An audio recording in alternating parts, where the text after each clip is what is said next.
কমকলাকে কমকলাকে কমকলাকে একটু একটু ভালো করে দেবেন দূরদর্শনের জন্য। রেডি? আপনি জয়লাভ করলেন, কি ফিলিংস এবং আপনার কি কর্মসূচি থাকবে? কর্মসূচি তো এবং জয় সম্পর্কে আপনি জিজ্ঞেস করেছেন। জয় তো সবারই ভালো লাগে। আর জয় হয়েছে, এটা মহারাজার জয়, আমার জয় না, এটা পুরা ত্রিপুরা রাজ্যের এডিসির ভেতরে যারা আছে ত্রিপুরা তাদের জয় এবং বিপুলভাবে জয়যুক্ত করাতে আমি যারা আমাকে ভোট দিয়েছেন ব্যালট পেপারে এবং ভোট বাক্সে তাদেরকে ধন্যবাদ জানাই।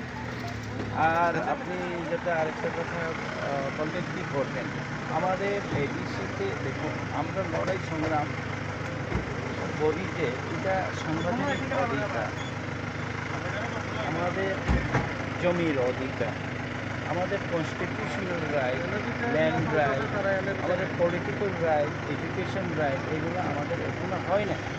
ফলে পিপিএডিসি থাকার জন্য শিক্ষিগুলির যে ফ্লেভারটা ছিল সেই ফ্লেভার আমাদেরকে এখনই দেওয়া হয়নি। ৪৫ বছর ৪৭ বছর পেরিয়ে যাওয়ার পরও এডিসির যে মূল পাওয়ার অটোনমি যে আমরা সেই অটোনমি আমরা পাইনি। ফলে আমরা আন্দোলন চালাচ্ছি। আমরা এবার সেকেন্ড টার্ম হলো আমাদের ত্রিপুরা মাথায়, আমাদের আন্দোলন আরও জোরদার হবে। এখন বুঝে গেছে সারা ত্রিপুরার মানুষ অ্যাকচুয়ালি এডিসি কী চায়, এডিসির মানুষ কী চায়। এডিসির মানুষ শুধু বাউতাবাজি এই করবো সেই করবো এটা চায় না। আমরা সাংবিধানিক অধিকার চাই, পলিটিক্যাল অধিকার চাই, শিক্ষা চাই, স্বাস্থ্য চাই, রাস্তাঘাট, পানীয় জল, এটাও চাই। কিন্তু সাংবিধানিক যে অধিকার আমাদেরকে যে অটোনমিটা দেওয়া হয়নি, এটা অবশ্যই আমি দাবি করছি। ডেভেলপমেন্টের কাজ হবে, সাইড বাই সাইড হবে, কিন্তু মেইন যেগুলো এটা নিয়ে আমরা আগামী দিনে লড়াই। ধন্যবাদ।